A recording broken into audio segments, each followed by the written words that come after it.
do the Southern Illinois virtual webinar. We will be starting here in just a couple minutes. First off, I just wanted to thank everyone for coming. My name is Jacob Gulick. I'm part of Team 12913, the Xbots, one of the hosts of this webinar, along with Team 7129, the Robo Raiders. And just for the agenda today, let me share my screen really quick. We'll be having several classes lined up today in case you haven't already seen. First off, we're going to have the season overview class by the Super Screen Bros, and then the engineering documentation class by the Robo Raiders, and the robot design class by the Wormgear Warriors, and the blocks programming class by the Xbots. We'll be planning to wrapping up right around 4:15, so that's when we're planning to be done, right around 4:15 to 5, somewhere around there. Also, I'm going to mention that we're recording this for YouTube. So if you have teammates on other teams that can't come today, or something like that, we'll be uploading all this to YouTube later so you can go back and watch it. Or if you just want to go back to watch it because you need to see it a second time. And so because the Super Screen Bros have the first class today, I'm going to be passing it along to them so that they can start us off strong.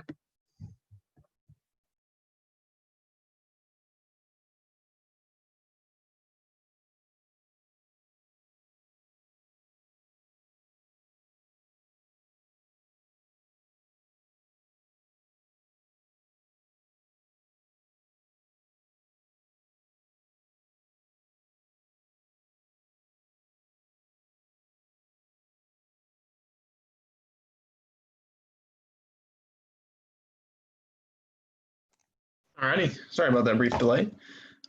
We are the Super Screen Brothers, and this is going to be our virtual workshop presentation just on the general things that you can expect from a FTC season. So we're just going to start off by introducing each of our team members, and we'll just go from this picture from left to right. Hi, I'm Avi. I'm Benjamin Suko. I'm Owen Raleigh. I'm Cole Metcalf. Hello, I'm Ben Pasquarello. My name is Zach Jolly.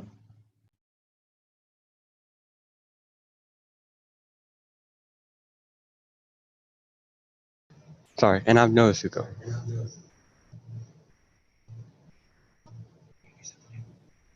Okay, so what is FIRST?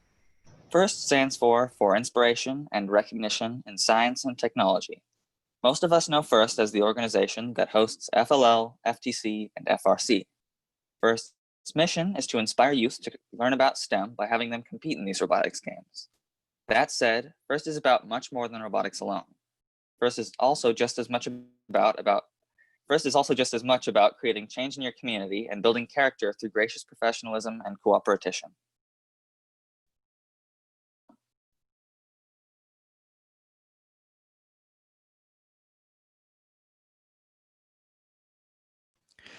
First Tech Challenge, or FTC, is a competition for 7th through 12th grades.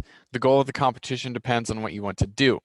The three main parts that will help you advance in the competition are your robot, your outreach, and your engineering notebook.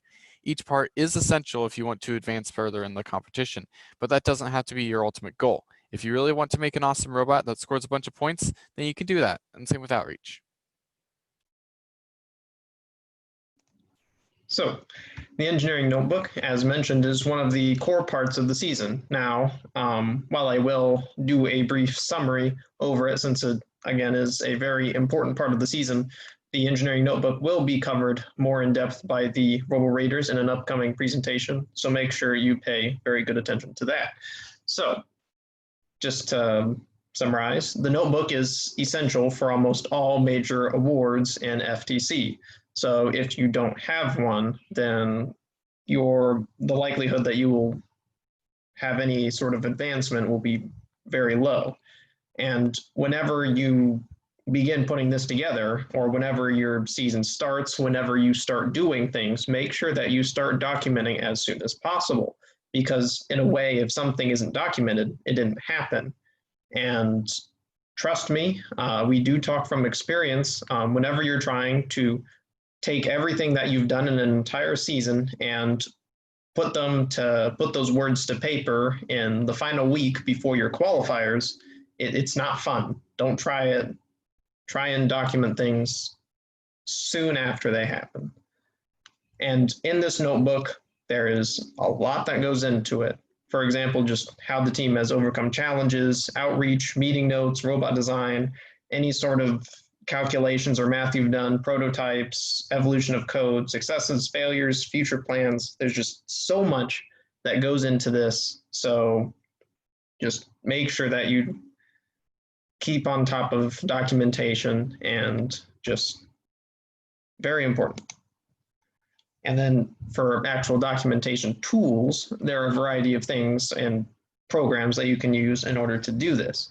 One of the more common ways is Google Docs, which is just an easy to use platform, and it has good integration with other Google apps such as Sheets and Drive. So you can take tables from Sheets and just put them into your regular Google Docs. And Google Docs can also work on your phone. However, it can be somewhat hard to go through large sections of notes and gather up all of your season documents into one big notebook. Another tool is Microsoft OneNote. This is, as far as we found, a less common program to use for documentation, and it has good integration with its own apps. So rather than Google Sheets, it would be Microsoft Excel, Microsoft Teams, and OneDrive. And with this, thanks to a handy little sidebar, it is somewhat easier to keep track of when documents were created and who worked on them. And it is good to keep all documents in one place. And then the final way that we have, although these are just a few examples, there are many other ways to do this other than the ways we are listing here, is by hand. This is, of course, the least common method. And this year, it probably is not something you want to try since everything is going to be virtual. But if you do go and do this in future seasons, if you are willing to go and write everything down, it will certainly make for a notebook that stands out. But if you do this, there will be no sort of integration. So if you want to have any tables, you'll have to draw them. And if you need to store any of your documents, you need to just have a big notebook full of them, and you're going to have to make sure that it stays safe. Again, this is very uncommon and very difficult, but it is very unique. So here's just a picture of Google Docs. I'm sure most of you have probably already seen this before, but one of the main things I would like to point out is this right here. For our meeting notes alone, there are just 75 straight pages of them. And if you're trying to sort through all of them and find a specific discussion, it is somewhat hard. Whereas in OneNote, you have this handy little sidebar that makes it easier to kind of differentiate between specific meetings. However, that's just one difference between the two.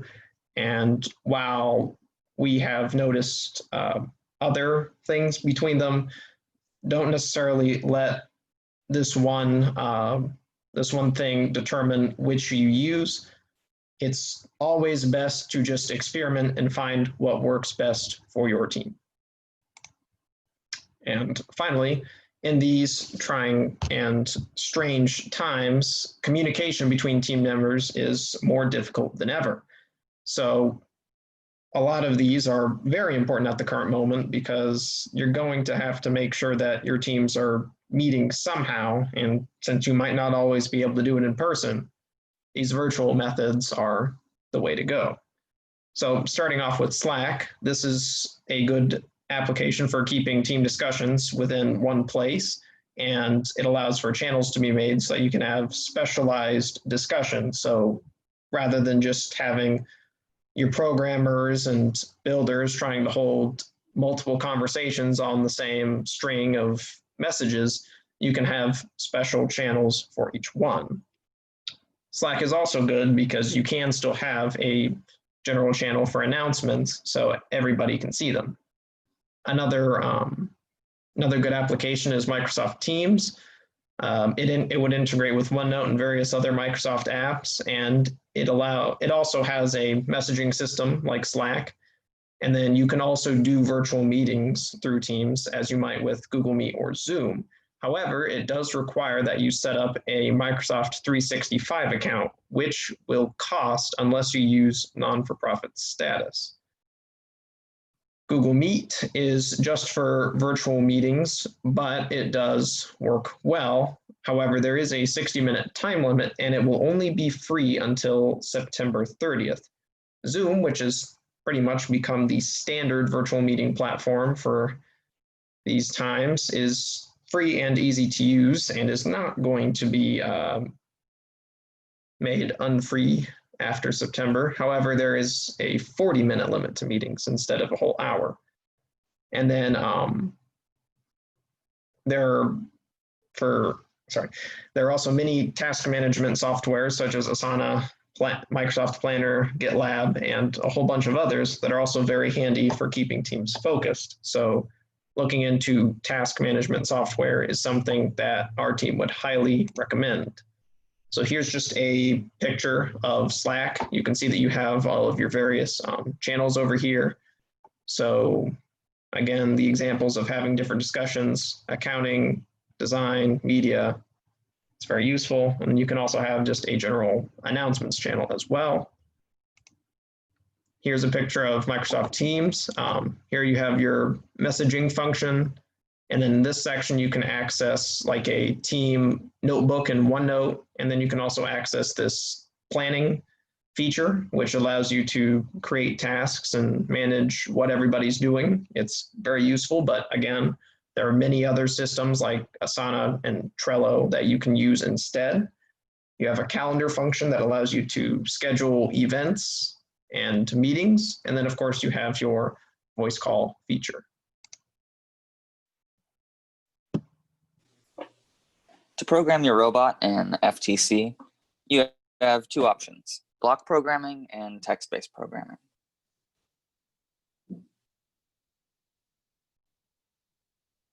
Block programming is easy and user-friendly, being a great tool for beginners. It will most likely be easier to pick up, and it allows you to make faster on-the-fly changes to your code. Block programming is similar to the style of programming in FLL. So if you had experience with that on a first LEGO League team, you might be better off. There will be a much more in-depth presentation on this by Xbox later. Text-based programming is a method for which you will either use an in-browser on-bot Java or download Android Studio. It's a more complex way of programming and can be more difficult to use, but it is still attainable for a rookie team if you want to go for it. While Android Studio is slower to make changes with on the fly, it adds added complexities that may prove beneficial.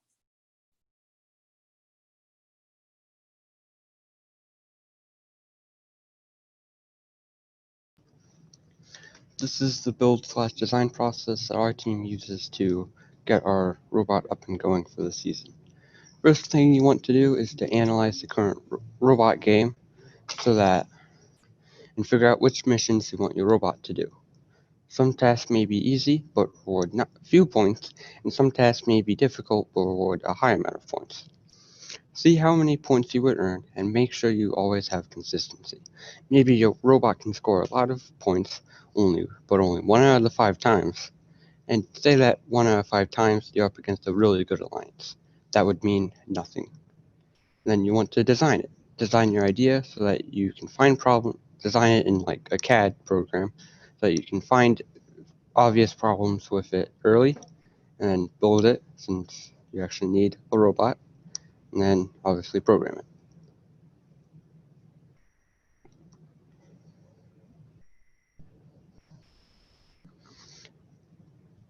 Building system is a group of parts that are all compatible with one another, similar to LEGO.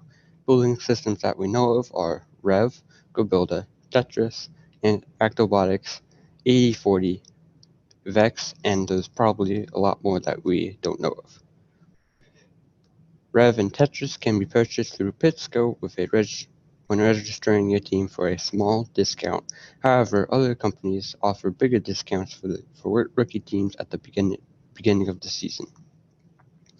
The Rev Control Hub is the required control system however, it is compatible with all other building systems. Building system attributes. This is what you want to look at when you are researching different building systems so that you can decide which one to go with. Patterns, metric and imperial, that's the size of your holes and how far away the holes are. And compatibility. Compatibility is just how well different building systems can work together. All building systems are semi-compatible.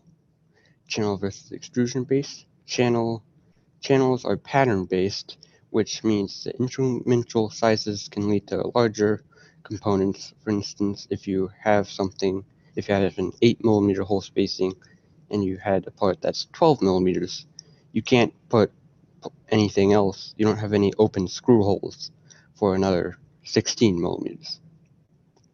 Extrusions, however, are infinitely adjustable, so this is not a problem, but they can be accidentally adjusted, making it hard to lock components in place.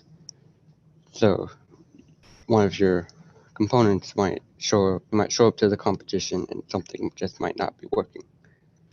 Bearings versus bushings. Bearings are high speed but low friction.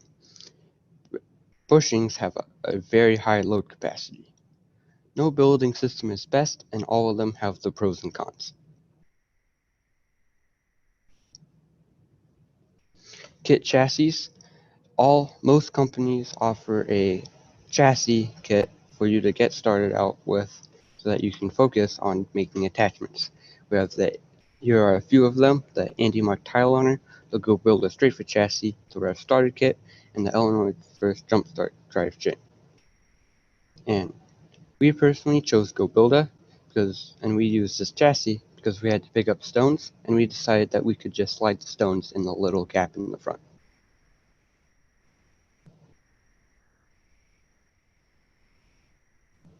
Computer-aided design. Our team uses Fusion 360 as its CAD program. It is a free and easy program to learn how to use, and it's very easy to work with. It is very easy to get knowledge on this program simply because it has a bunch of information on the internet.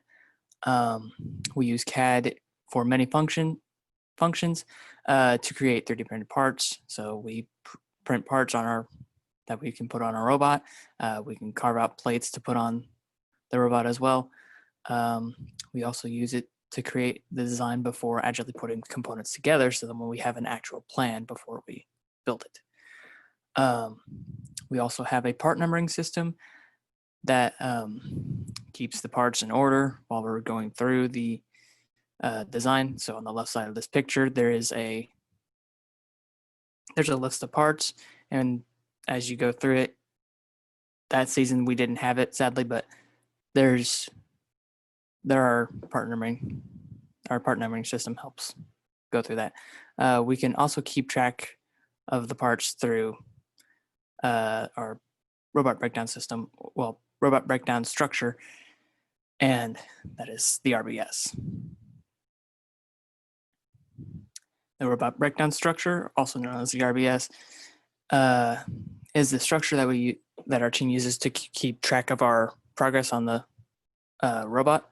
So as our robot is going through its becoming built, we put the part numbering system, and we take our parts and we put them through a system that basically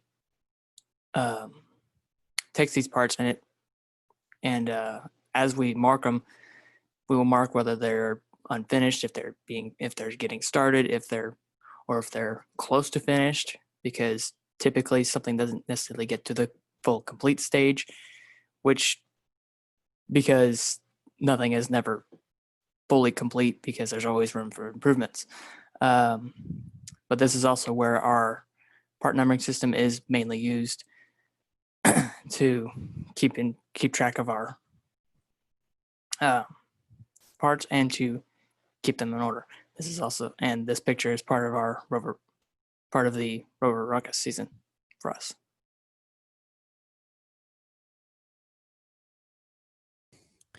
Outreach is a very important part of FTC. The goal of outreach is to inform others about our program, collaborate with other teams, and spread the core values and general first way of life with the world. Not only will it help you out in the competition, but it also helps in other ways. People may want to join your team, other teams may want to work with you to develop things that will make future competitions easier, and much more.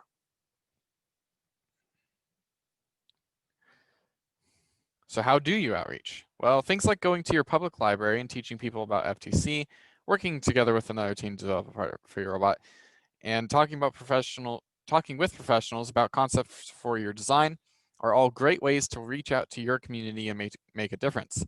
Some things that we have done include going to a Cub Scout day camp and showing off a robot, inviting other teams to come to our workplace and use our 3D printers and CNC router, mentoring our FLL team, and talking with an employee from Sunbelt Rentals about a design concept for our robot.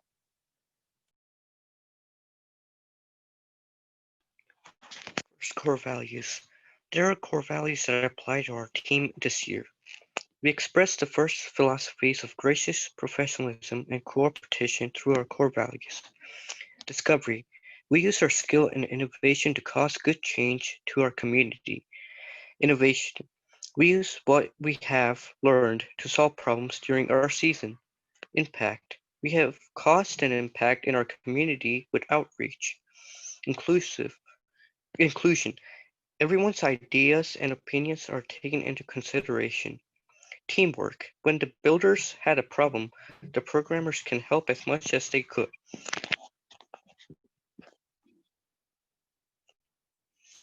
Judging. One of the most important parts. The point of judging is to sell your team to the judges. For this, you have 10-minute long sessions of judging, in which your team will present while the judges look through your part of your engineering notebook. In these 10 minutes will include both your presentation and questions from the judges. Try to spend only 5 minutes with your presentation and keep the rest for judges to ask you questions. Give a brief presentation. The judges will have more time after your session to look over your engineering notebook.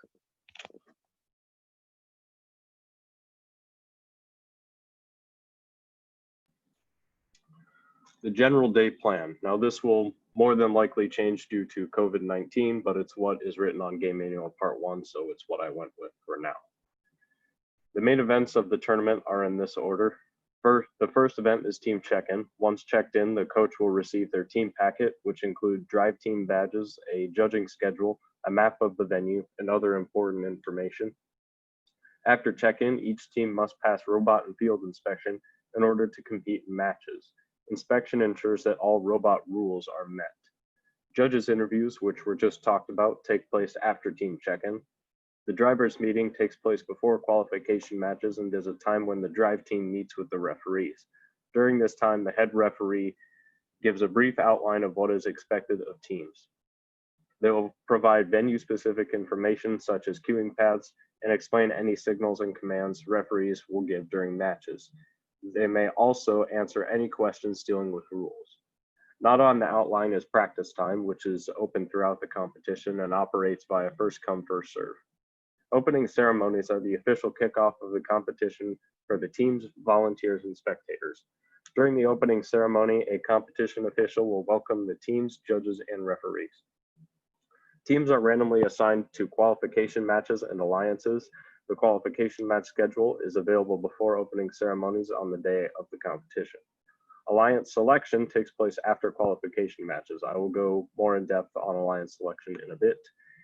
Elimination matches take place once alliances have been selected. I will also go more in depth on this. The awards and closing ceremony celebrate the teams and their accomplishments throughout the tournament, as well as the volunteers who helped make the tournament possible. At the awards and closing ceremony, the finalists and winners of each award are announced.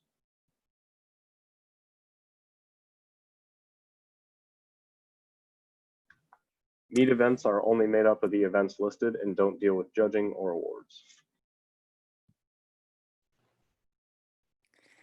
The robot game. So the robot game is another part of FTC that is a very key moment. This is where you get to take your robot and it actually gets to perform tasks. At the very beginning, it starts off with the autonomous period, where the robot performs tasks that it's been programmed to do by the teammates on the team. This takes 30 seconds, and after these 30 seconds are up, it'll move into teleop period, where it's 1 minute and 30 seconds. This is where the drive team gets to take control of the robot and control the robot to perform tasks. After the 1 minute and 30 seconds is up, it moves into endgame. Endgame takes 30 seconds, and this is where, and it's basically the same thing as teleop period, except you get a few additional tasks to perform to gain extra points.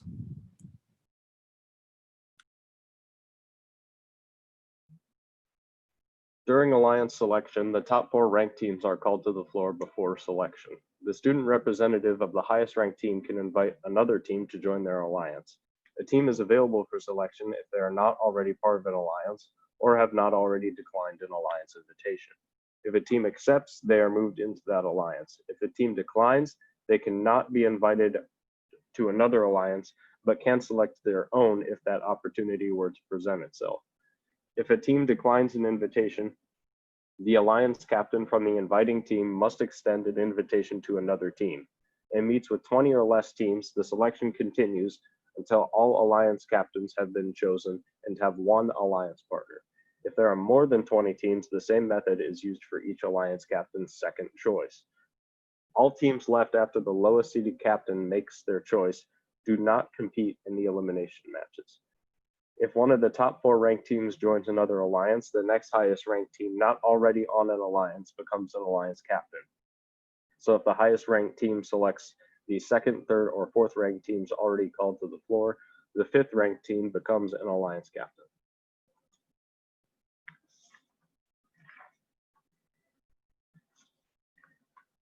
The elimination matches are when the alliances compete to decide who the winning alliance is. The matches are played in a seeded format where the top seed goes against the 4th seed and the 2nd seed goes against the 3rd seed.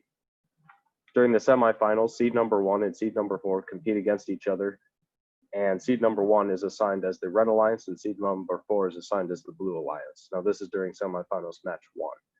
During semifinals match 2, seed number 2 and 3 compete against each other. Seed 2 is assigned to the red alliance and seed 3 is assigned to the blue alliance. In the finals, the winner of semifinals 1 is assigned as the red alliance and the winner of semifinals 2 is assigned as the blue alliance. Awards and advancement. Awards are given after all other matches and events are complete. You can advance either by winning advancement granting awards or doing well in the robot game. The number of teams that advance can vary from competition to competition. The order in what awards grant advancement is shown to the right and can be found in Game Manual Part 1. The winners of these awards will be listed off in order to advance until the number of teams chosen to advance is reached. So let's say 6 teams are chosen to advance. If a team is both the Inspire Award winner and on the winning alliance, the Think Award will now grant advancement.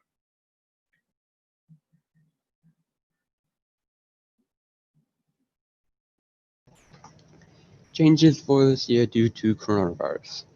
Team meetings. Virtual meetings can help your team communicate while still staying safe. In-person meetings, make sure you follow the local guidelines for your area so that minimum people get coronavirus. Meet/qualifier, there will be a remote option where your team will run by yourself and record yourself to submit your points. Make sure you stay flexible on these things as things can change quickly. A slightly outdated source but still good one is this video right here, and also go to firstillinoisrobotics.org for local news.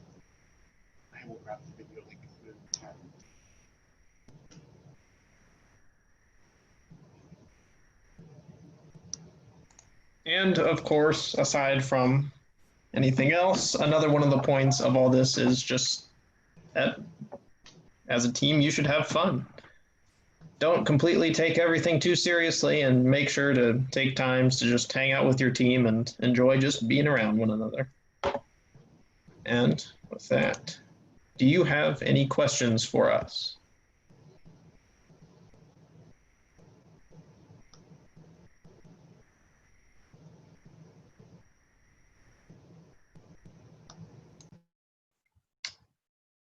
All right, then I will stop sharing.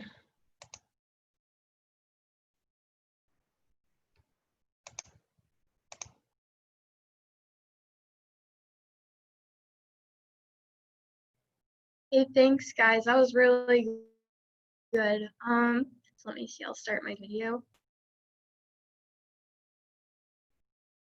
We're like, hey, hi guys. I'm Taylor from the Robo Raiders. I'm Thor. And we'll be presenting on the notebook today. Let me share my screen.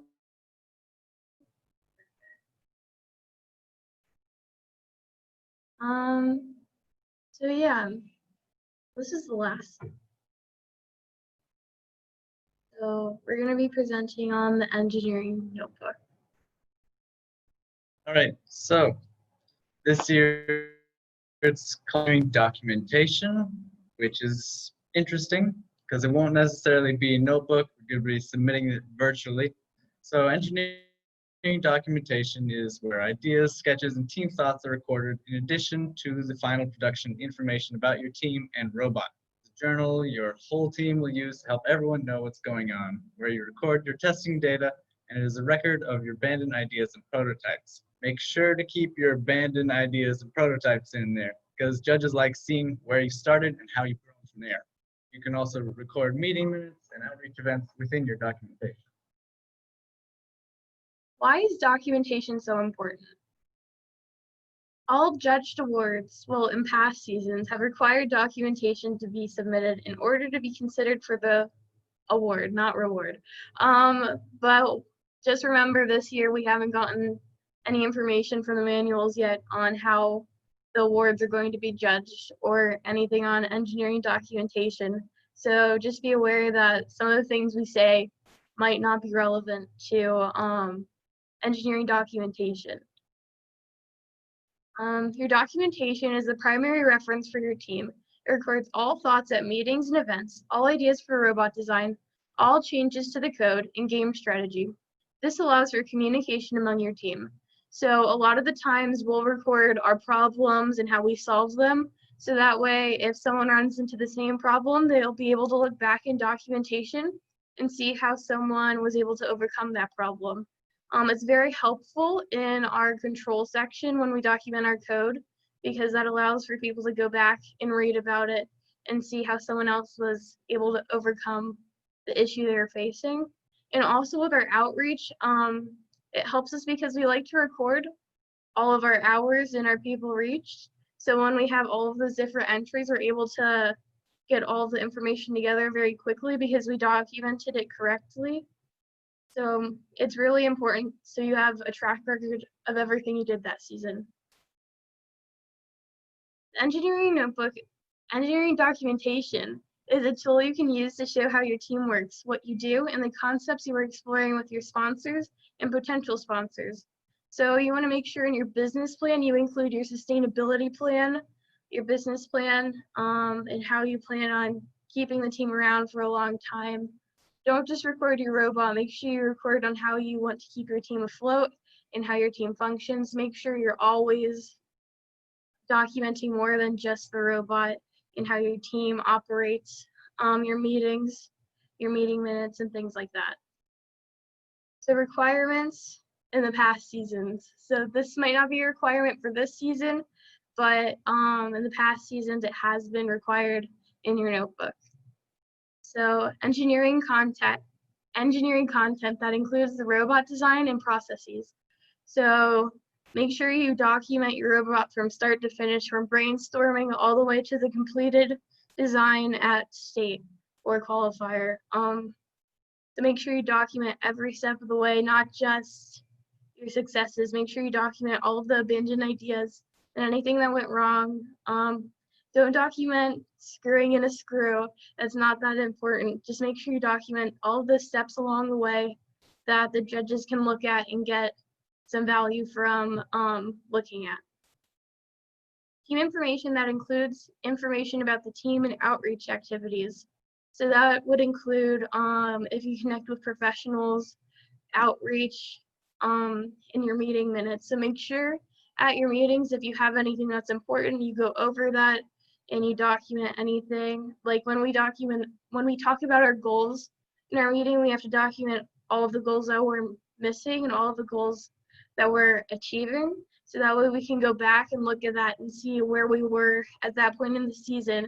And that is something that the judges also like to look at, to see that we don't just make our goals and put them aside. We make sure we look at our goals throughout the whole season, so we're able to look at them and see how we're doing.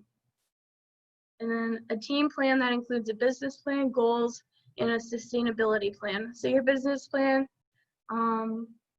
pretty self-explanatory. Your goals, so your goals are just how you reach your goals, and how you plan on reaching your big goals throughout the season. You can have small goals. It's really up to you how you interpret that. And then your sustainability plan is how you're going to keep the team afloat. If you have a team of all seniors, you need to figure out a way to make your team stick around for a little bit and financially handle that.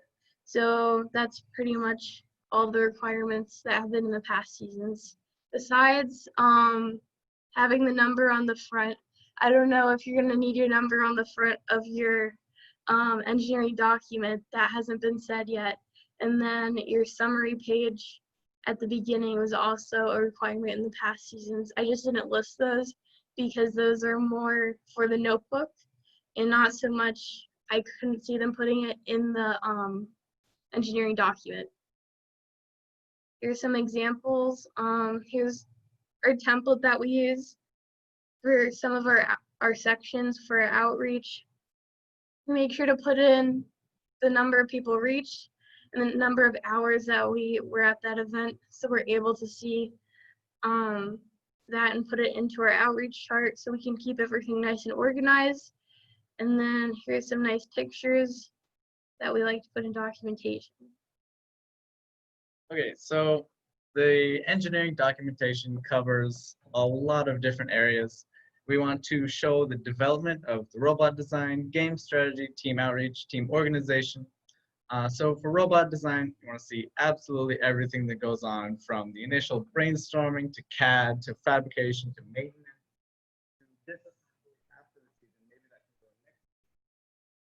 For game strategy, you want to show how your game strategy started, and then as you see other ideas developing or other teams doing really cool things, you want to show how you've changed your game strategy throughout the season. Your team outreach, you want to show how you've reached out to your community, how you've gotten other people involved in first.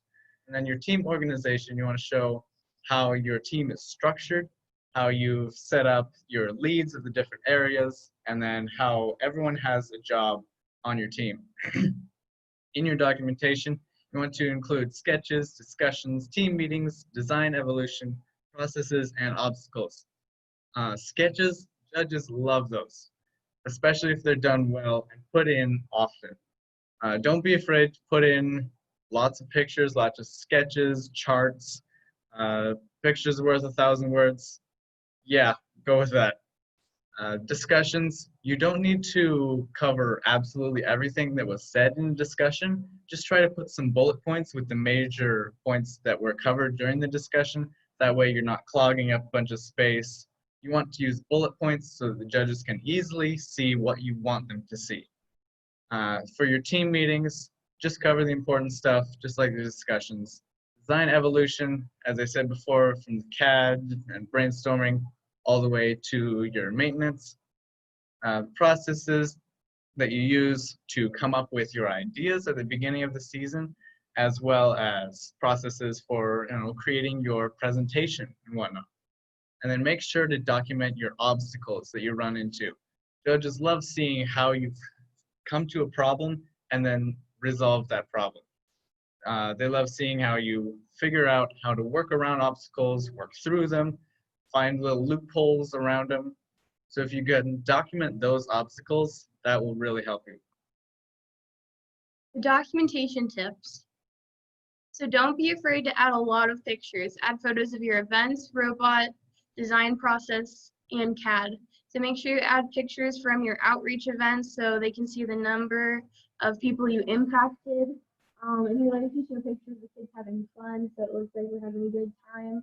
Make sure you share what you did. And whenever we do our summer camp, we make sure to add pictures of all 3 levels that we do. Don't add the same picture over and over again. Make sure the picture has a purpose. We like to add pictures of a big crowd shot if we're at a crowded event. Well, I don't think there's going to be a crowded event this year, but that's what we did last year. We take big overhead shots so that way you could really get a feel for how big the event was.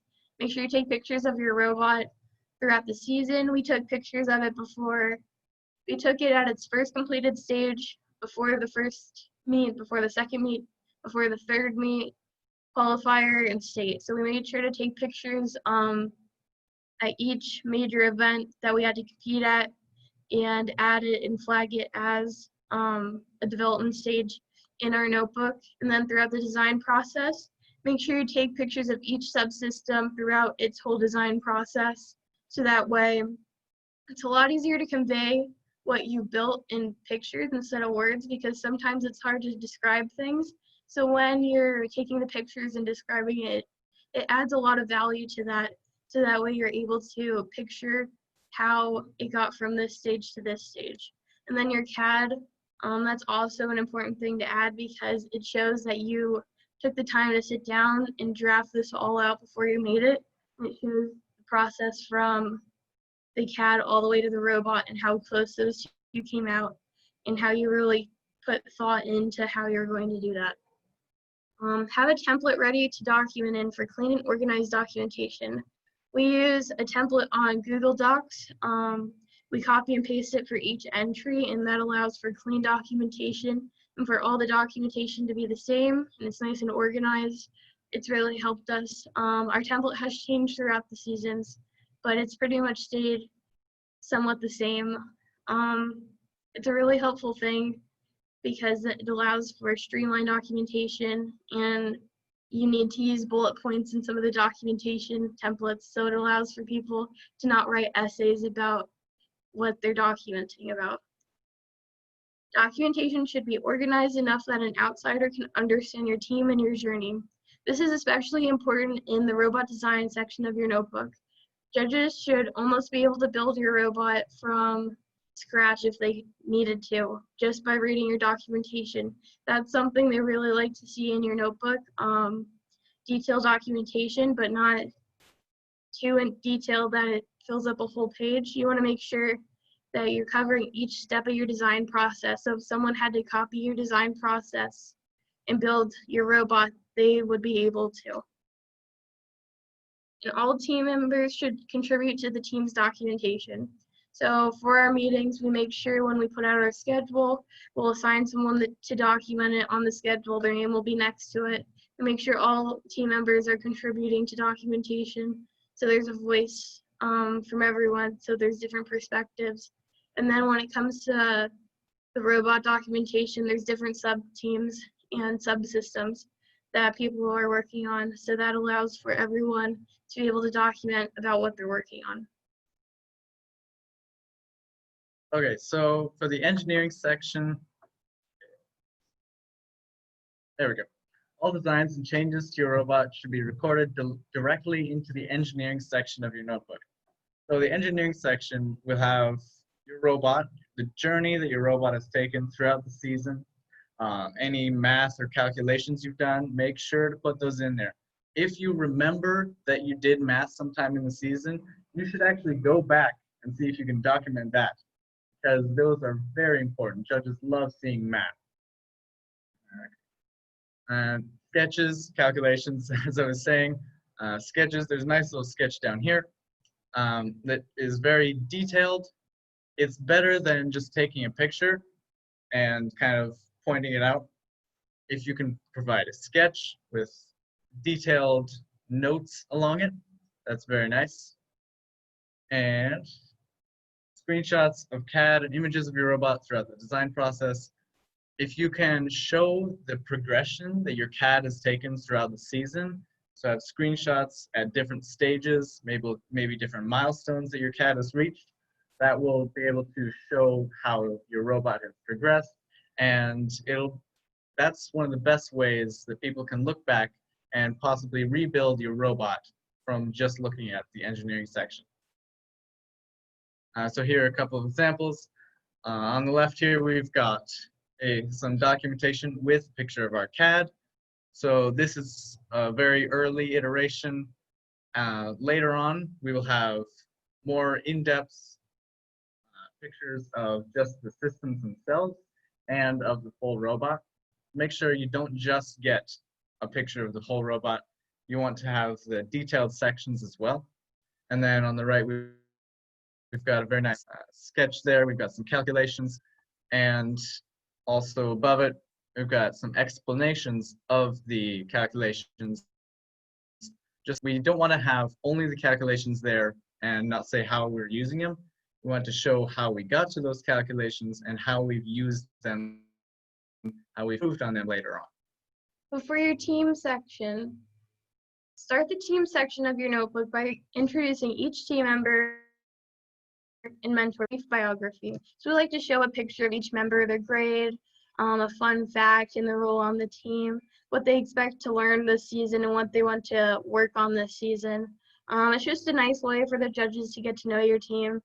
It makes it more personable, and they really get to connect and see your faces instead of just your number. The team section is a good place to discuss and show team activities that are done throughout the team season. So your team activities could include a team building exercise, a discussion, outreach events. All of that will go into your team section. Connect, anything to do with Connect would also go into your team section. So make sure that you document all of that and make sure you write it down in the best way you can. Add pictures, because the pictures will tell. They always say a picture's worth 1,000 words, and that's really true. So make sure you add a picture and not just document bajillion words, because that would not be good. So the team section is very good. For your meeting minutes also, document what you did so you can go back and review your discussions. Record meeting minutes and all team building activities in this section. Yep. So here's some examples. This is a biography on the left. So that's what we do. We have the picture, their team roles, and it's a good way to introduce the judges to your team. And then here's a screenshot of our meeting minutes. This is how we start it with our template. We have our schedule and who attended the meeting and the tasks. So it's a good way to start our template so the judges can see what we did before having to read through all of the documentation. All right, so what you don't want to do in documentation, you do not want to write essays. You want the judges to be able to quickly skim over documentation because they only have a limited amount of time, maybe 5 minutes max. So you want to have bullet points so that they can easily see what you want them to see. If you have a big block of text, they're probably going to maybe read the first couple lines and then skip the rest. So if you have something important in there, make sure to put it out with a bullet point and try to keep your documentation as clean and concise as possible. And then you do not want to only write about the things that went well. If your judges see that you've only written about, oh, this went well, we did this and it worked, they want to see your problems. They want to see what you've done wrong and how you fixed those issues. If they just see all the good stuff, they won't be able to see how well you are able to work around issues, how you have failed, and how you've come back from that. And then please do not forget to add pictures. We have had issues with this in past years. Make sure that you think about what you're going to document as you're in the meeting, so that way you can take pictures while you're still there, while you're still working on it, so you can show your progression and easily add a picture to your documentation. You can add pictures, take pictures at the end of the meeting, but at that point, you won't be able to see how you started at the beginning of the meeting. You won't be able to see the progressions throughout it. So if you have a camera or a phone or something out with you as you're going through what you're doing in the meeting, that way you can take pictures and quickly add whichever ones you want to your documentation later.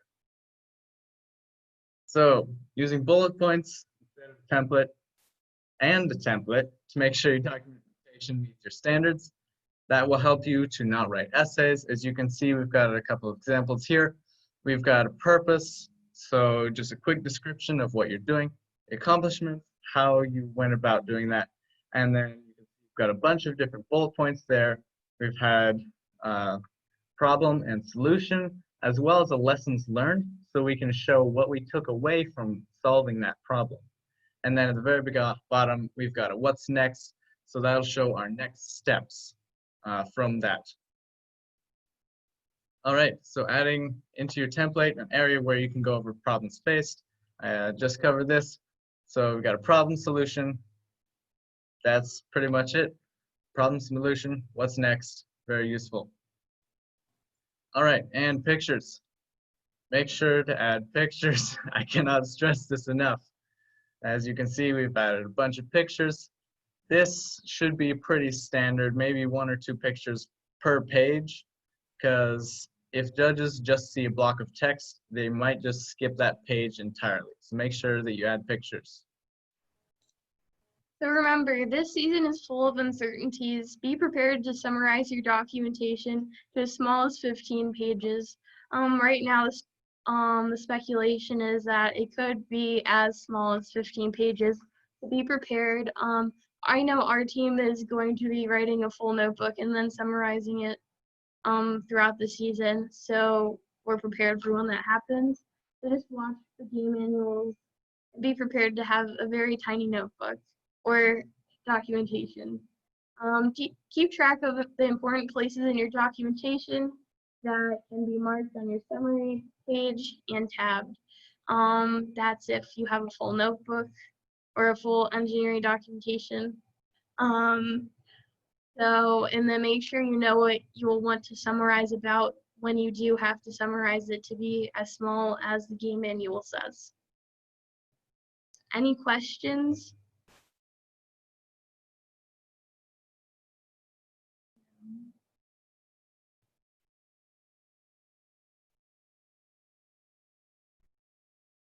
Any questions? Okay, we'll stop sharing.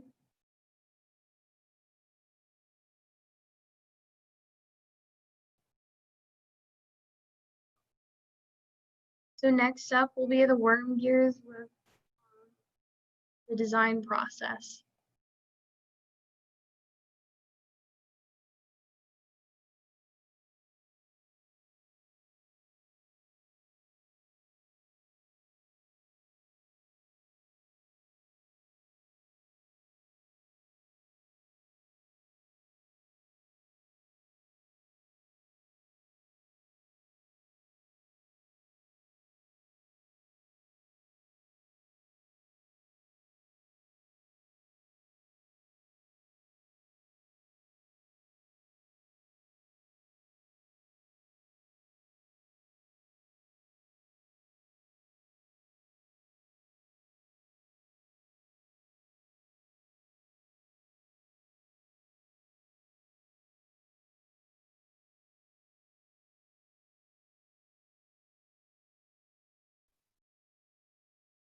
Hi. Sorry, okay. We're working on getting our presentation up, screen shared. Just 1 second.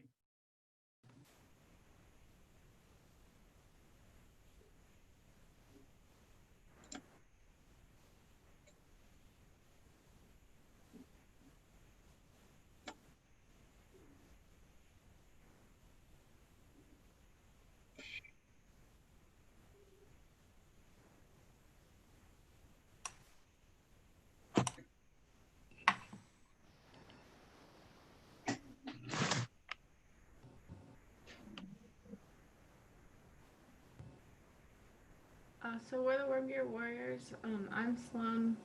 That's Caleb, and our other presenter is Mary. So we're going to talk to you about general robotic design and how we use our design process in different parts of the season.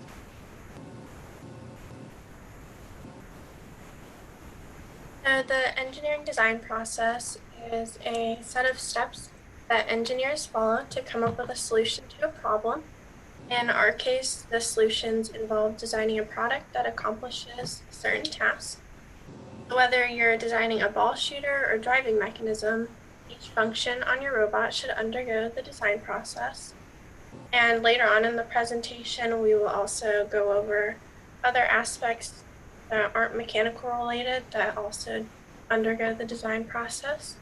And it allows the judges to have a clear progression of your designs and ideas.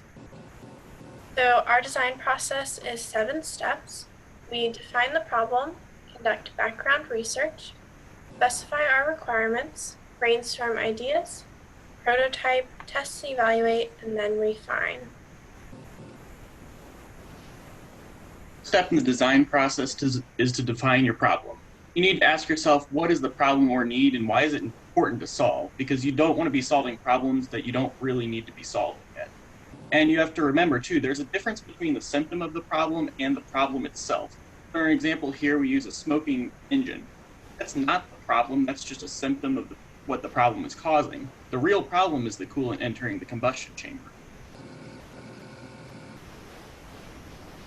Here's a great example of stuff we've used. We asked ourselves last year the question, what does our robot need to be able to do for its competition? And one aspect of our robot is it needs a mechanism to extend itself upwards. And you can see below there's a great picture of how we listed a ton of problems and some possible solutions to those problems. So that's kind of how we like to start our process. Next, you always want to conduct some background research. You need to learn from those that are more experienced than you, and also learn from your own team's past. So if you've encountered the problem before of needing to extend upwards, look to your team's past. What did you use then? Did it work well? Did it not? Do you want to do something better? Also, search for existing solutions during this conducting research stage. That's because more times than not, your problem is not unique. Someone else has had it before and has probably gone through this process. So use inspiration from them to speed up your process. And here's a great background research example. Our team likes to utilize sources such as YouTube and Reddit. Reddit is a great place. I check it all the time on the FTC subreddit. People are constantly posting pictures of what they're doing in the season, what's working for them, what's not. YouTube, a bunch of teams also have a YouTube channel where they put out their designs and kind of go through some stages of the design process with you so you can see what they're doing. You also want to look into real world examples, what like machines and factories use to accomplish this goal. You can see you have a picture of a scissor lift there. You can probably see those roaming around your school all the time. I know at least my school, they're there. So that's kind of an example of what a real world solution to this problem is. And finally, we like to seek out professional help. It could be people who are already engineers who have solved this problem before, just someone who's more experienced than we are that can help us streamline our thought processes.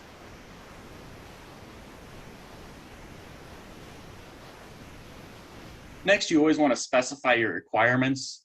These requirements should state the important characteristics of your solution and what it needs to work. A good way to examine this and figure out what kind of requirements you need is to look at the other existing solutions and see what they're doing right. Our team personally likes to create kind of a list of where we want to be at different points in the season. So like at meet 1, we want to be stacking 2 blocks high. At meet 2, we want to double that and get 4 blocks high. And by the time we're at qualifier, we want to be stacking 10 blocks high. Another very important thing to remember when you're specifying your requirements is that they need to be measurable. So you can't just say the car needs to go really fast or the robot needs to stack really high. There's no way to measure that, and based on perspective, people can think you've accomplished that goal or you're really far from that goal. So you need to say things like the car needs to be able to reach 215 miles per hour. That's an exact measurable goal. Or the robot needs to be able to stack 10 blocks high, another measurable goal. Here's a great example of what we did last year with our scissor lift. We knew we needed to extend within 6 seconds to still be able to have our cycle times where they need to be. It needed to extend 6 feet to get our block height. And on the scissor lift, sometimes, excuse my dog barking in the background if you can hear that. Sometimes when you're using a scissor lift, it can wobble a bit like this, and we put on there that we wanted to limit that to less than 15 degrees of wobble. Another important thing to remember, another requirement, we can't use more than 2 motors. Other than that, we'll start to break our 8 motor limit. And something our team tends to forget sometimes is we still need to fit within the 18 by 18 box.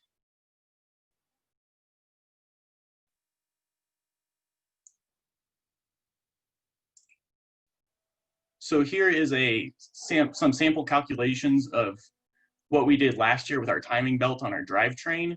It's a great website, allowed us to get the exact distance between the center points of the axles, so we could order the right timing belt and always have it tight so that there would be no gear slip.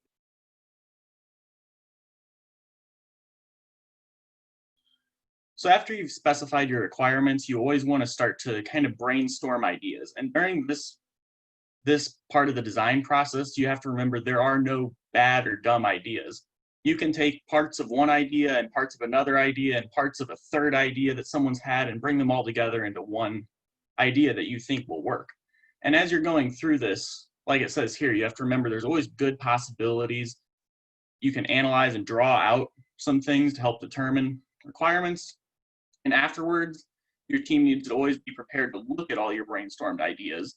And if there's some that are obviously not going to meet the requirements you listed before, cut those out and move forward with the ideas that you know are going to work, or at least have a good chance of working. Don't really have any words for this slide. We'll just leave it up here for a second, kind of while I talk about it. But this is a great example of what our team does during brainstorming. We think of a ton of different options we have for that vertical motion, and we create a pros and cons list about each one. And that pros and cons list really allows us to see, does it meet the requirements we need without being overly complicated and having a really long cons list. Like you can see on one of them there that there's quite a big cons list and not a very long pros list. So that would be an example of one we would kind of want to cut out and move forward with another design.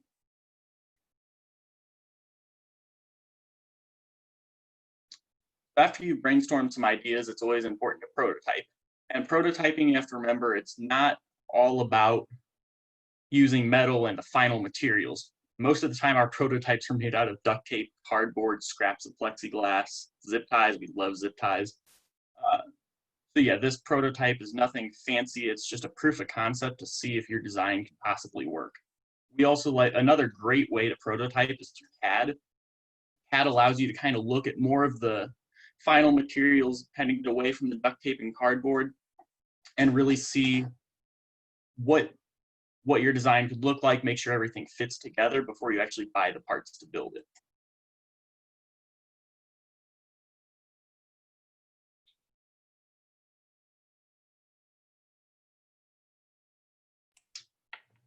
So these are just some basic building materials where we get our resources from. So Tetrix is one we rarely ever use because of the simple hole pattern it has, which doesn't allow for a lot of mounting opportunities. They also don't have a very large library, limiting your design capabilities. And we've noticed that the motion parts are not always the greatest quality, such as thin axles and soft metal gears. So what we use instead, which is what a majority of our robot is built out of, is Actobotics. They contain more holes for better alignment and more opportunities to mount things. They're generally sturdy and high quality, and they also have a very large library of parts. Another common site is GoBuilda.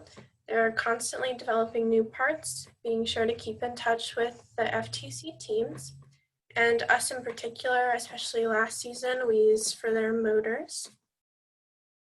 And then there's also Rev, which is also constantly developing to create new parts. Their metal pieces are typically good quality, though we've had problems with their plastic ones breaking easily, as well as we get our hubs and batteries from Rev. And then we also use McMaster, which supplies hardware, tools, raw materials, and industrial materials. And our team in particular uses them for their wide variety of screw options.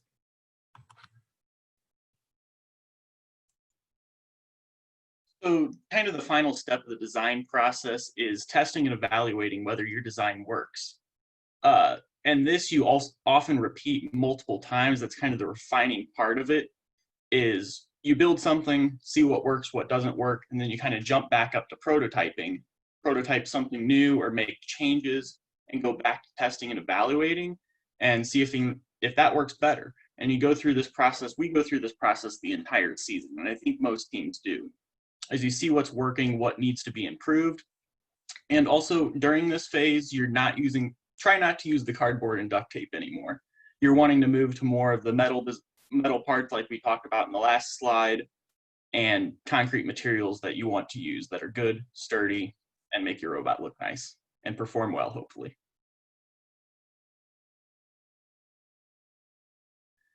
So part of these concrete parts can be custom-made parts. Our team personally likes to use a lot of custom-made parts because it allows the versatility that sometimes you can't always find the right store-bought part that you need, but you can make it yourself. So our team has an X-Carve machine. The X-Carve is a CNC made by Inventables.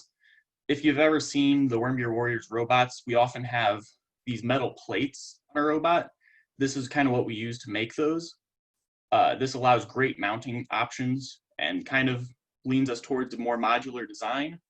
The X-Carve is also made for wood, so we can prototype one of those custom plates in under 20 minutes out of wood. Make sure all our mounting holes are aligned and everything's going to fit where we think it will. Another great thing that our team uses all the time is a 3D printer. This is one of the most useful things a team can have, in my personal opinion, just because of how versatile it is. You can print, if you're waiting on an order but it's back ordered a little bit, you can print a plastic version of that part to test with and make sure that's the right part. You can also, as you've seen many teams have those custom plastic parts that you may not be able to find anywhere else in a store that has what you need. And we also included just a variation of shop tools that we use, things like drill presses, sheet metal bender, which the sheet metal bender also works great for plexiglass. Yeah, those are some of just our normal shop tools that we like to use.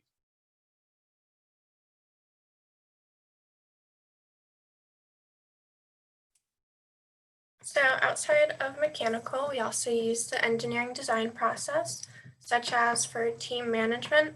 And this specific example I'll go over is when we recruit new members. So recently we found a problem that only a few of our existing members wanted to be a part of the mechanical sub-team, as well as a few of them being seniors and moving on next year. So this would cause those members to have a higher workload and need more time. So when researching, we found out that by increasing the number of members on the team, especially if they're interested in mechanical, the workload would be spread out better and less time would be required to perform the tasks. It would also help with team sustainability in the future. So we came up with some requirements. The first one was that we can only have a max of 3 join because of the FTC guidelines stating that a team can have a maximum of 15 members. We wanted them to have at least a slight interest in mechanical, since that's the basis of our problem. Be open to learning, be willing to meet 1 to 2 times a week during the season, as well as some others. So then we brainstormed ways we could get to know each applicant, coming up with a questionnaire. And this questionnaire included questions from our list of requirements, such as their availability during the school year and willingness to learn. So this is just a sample questionnaire that we made up.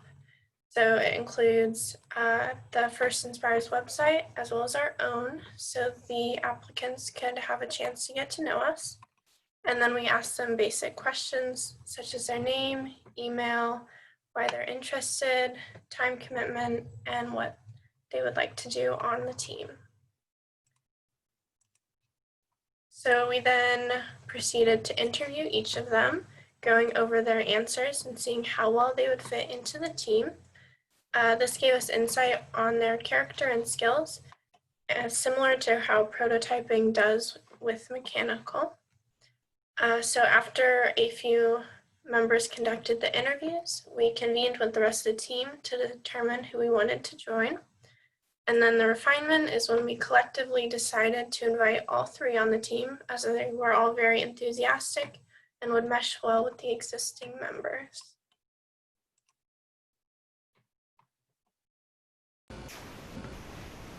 So when we use the design process for software, we use it in our code, but the easiest way to show you is how we choose what we do in autonomous.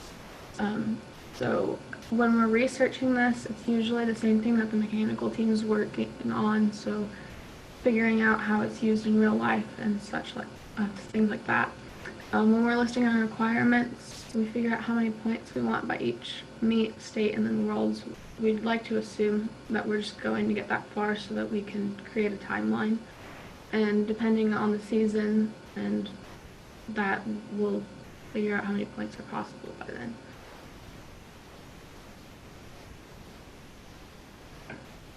When we're brainstorming, we find it necessary to involve the entire team.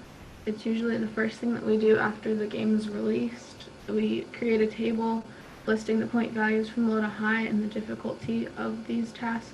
And from here we decide our team's strengths and which would be worth most of our time. And when we prototype, we're starting off with the actual written code, or if you use blocks. We start from beginning to end working on small sections, because then you're less likely to end up breaking your robot and causing any other issues. When evaluating, we're running code from beginning to end, and here we're taking notes and measuring if our robot gets off, and we're also checking the consistency of hitting each point.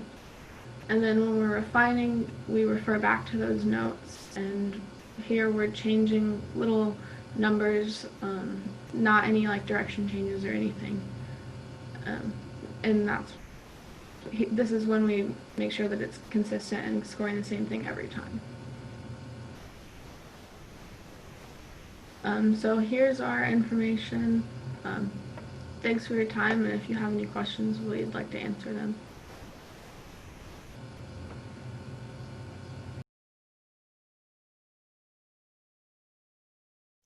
Could you expand a little bit on how exactly you go about bending plexiglass? Okay, I can answer this one because so bending plexiglass is kind of a slight complication, but what we like to do is heat it up with something like a hair dryer, or we have a little heat. It's kind of like an industrial hair dryer for this purpose that you use to heat the plexiglass a little bit. And there, sometimes you can just bend it by hand, but also in the sheet metal brake, you stick it in, and if you've ever seen a sheet metal brake before, you kind of clamp it down and bend it, and then let it cool, and it should solidify in that shape that you bend it to. One thing to note, though, is it depends on the type of plexiglass you get. We've gotten one type of plexiglass that the minute you try to bend it, even if it's heated up, the entire thing just shatters. So, yeah, I hope that answers your question, kind of. Yes, that does. Thank you. Awesome. That's a great point from Chow Sutter, too. Depending on the size, you could heat it up in an oven even to bend. Interesting. Mm-hmm.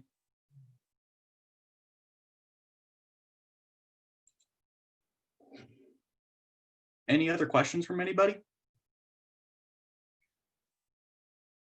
Well, if you don't have any questions now, As you can see, we have our email, website, and stuff up there. Feel free to message us anytime, and we're happy to help.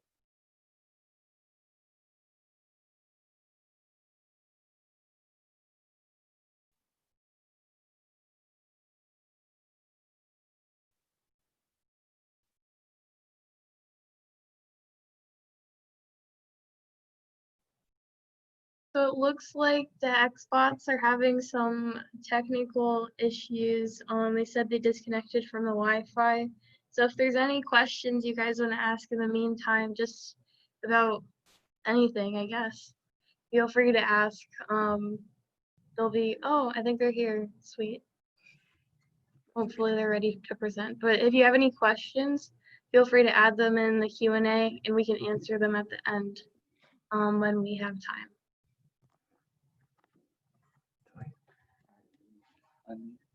Yeah. All right. So we're gonna screen share. I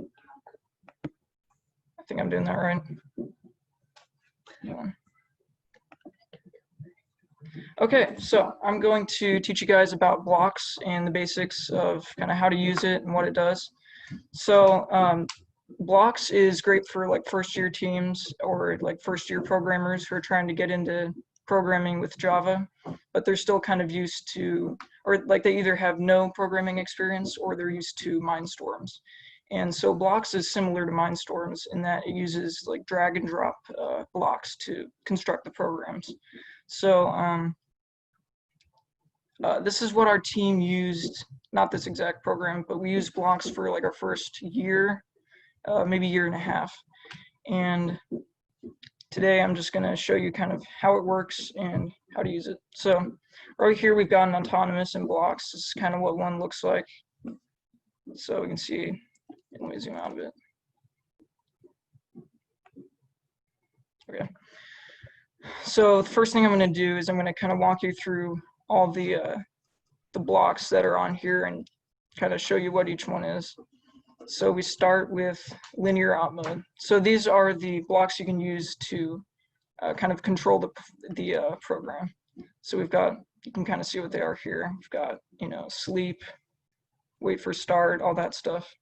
And so to place them, you just literally drag them out of there, put them in, and then you can just like, you know, put them in the program anywhere, like that. Whoops. Okay. Next is gamepad. So this is what you're going to use for teleops and other things like that. So you've got all the gamepad controls there. So we've got, you know, triggers, you know, bumpers, all that stuff.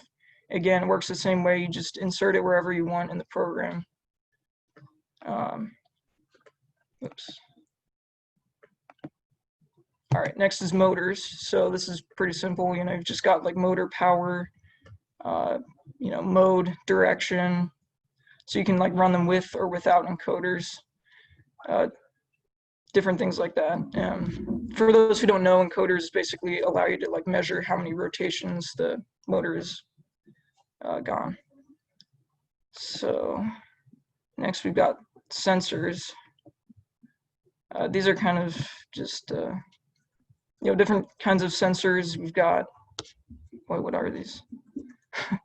I haven't used these in blocks before. Looks like we've got, yeah, just different, whoops. Yeah, different sensors here. Other devices. Okay, and in Android, we've got different things such as accelerometers. That's basically all. So we've got sound pools. So I'm not really sure what a lot of this stuff is because, like I said, we only use this for the first year. But you know, when you're using blocks, you don't usually have to worry about all this kind of stuff. Usually, you're just going to stick to the motors and like the loops and stuff. So then we get into, well, let's not go over utilities. We get into logic. So this is your, you know, if-then kind of things. You've got some math in here, true and false. You know, pretty basic stuff. You know, if you know this, then do this. And so you can see these. I'm going to actually drag this out. So on this, you can see that you've got different areas to like put in other blocks, kind of like a puzzle piece. So you can put one into that little hole there, and then it will say if that, and then you can put one under it right here, and then it will do that thing. So, you know, very easy to use, pretty simple to understand. So that's the beauty of blocks. Next, we've got loops. You know, works the same way. You just kind of put whatever you want under there.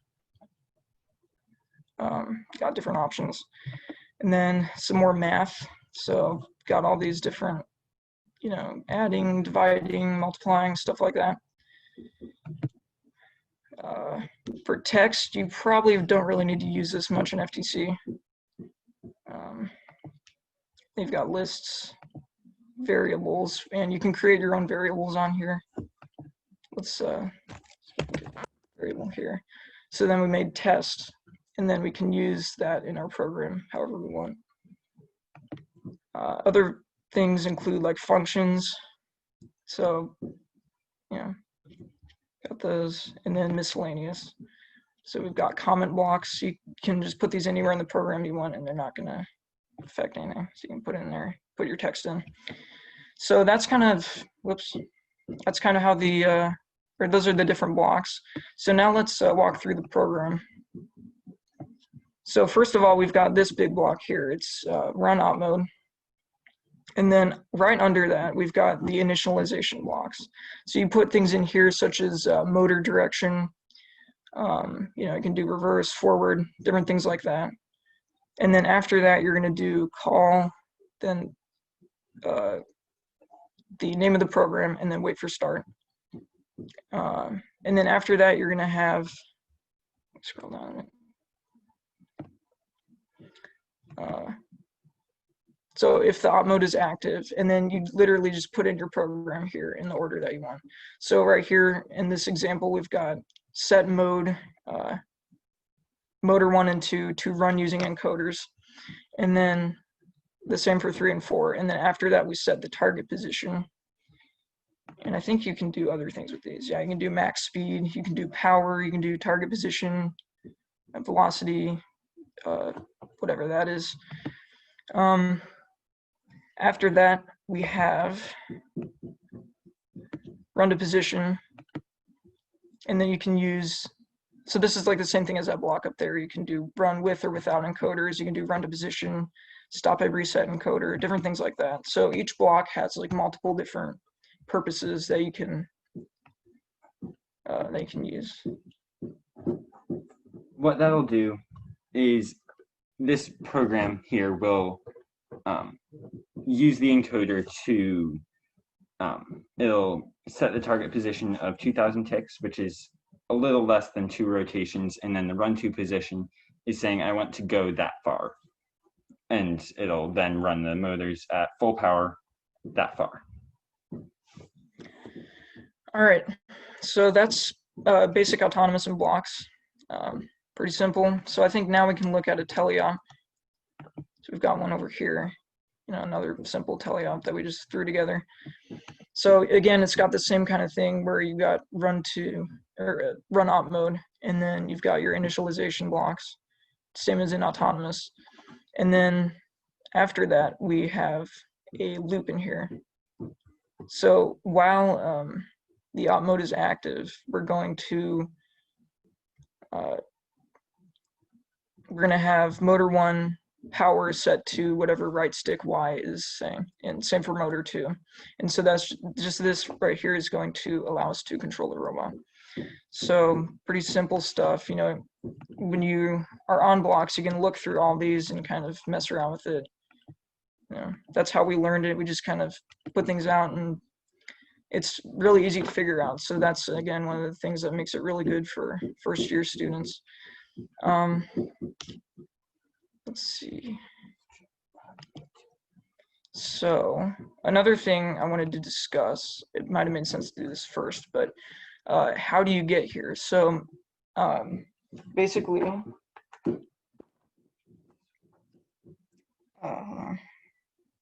so you've got your 2 phones here, and you're going to connect these by downloading those 2 FTC apps on them.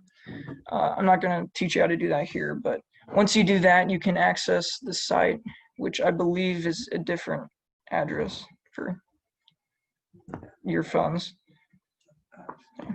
So what you would do is you would connect the laptop to the phone Wi-Fi network. There's actually like a drop-down menu on the phones, and you can go to Program and Manage, which it isn't doing right now. Okay, here we go. And it will give you both the network that you need to be on and the site. I didn't see that. Which is, it's this bit right here.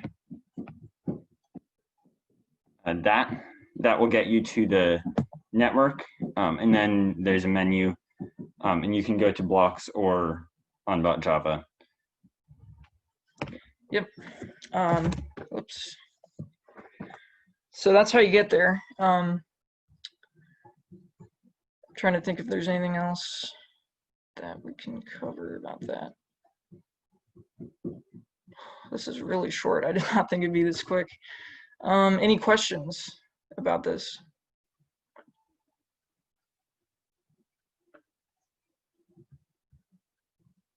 Doesn't sound like it. Okay, well, I think that's all we have. So, yeah, thanks. I'm gonna stop screen sharing here. Jake, do you want to take over? Oh, okay. Taylor, do you want to take it from here?